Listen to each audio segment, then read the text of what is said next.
ইরানের vice president Ismail সাকাব ইস্ফাহানি এক সমাবেশে ঘোষণা করেন যে তিনি জ্বালানি স্থিতিশীলতা বজায় রাখতে সম্পূর্ণরূপে প্রস্তুত এবং সতর্ক করে দেন যে যে কোনো সম্ভাব্য হামলার জবাবে আমাদের দেশের প্রতিক্রিয়া চোখের বদলে চোখ নীতির চেয়েও কঠোর হবে।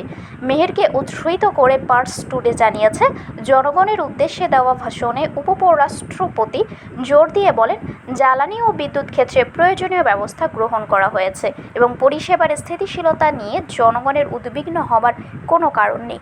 তিনি ইরানের বিরুদ্ধে যুক্তরাষ্ট্র ও ইসরায়েলের সাম্প্রতিক আগ্রাসনের কথা উল্লেখ করে প্রতিরক্ষা কৌশলও ব্যাখ্যা করেন।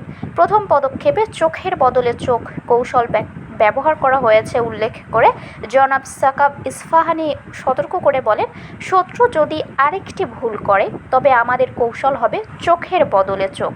আমাদের কোনো তেলকূপে আঘাত হানা হলে যে দেশের মাটি থেকে আমাদের উপর হামলা করা হবে সেই দেশের কোনো একটি তেল ক্ষেত্রকে লক্ষ্যবস্তু করা হবে। একই সাথে তিনি জনগণকে গুজবে বিভ্রান্ত না হওয়ার আহ্বান জানান এবং দেশের সামরিক শক্তির কথা উল্লেখ করে বলেন, আমরা ট্রাম্পের বাগাড়ম্বরে ভীত নই, প্রয়োজনীয় জবাব দেওয়া হবে। ভাষণের তিনি আরও বলেন, আমাদের দেশের আলোচক দল জাতীয় স্বার্থ রক্ষার জন্য সাহসিকতার সাথে আলোচনার টেবিলে শত্রুর কলার চেপে ধরেছে।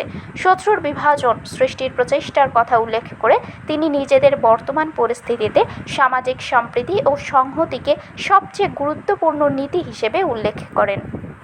শারমিন শিমু, বরেন্দ্র টেলিভিশন।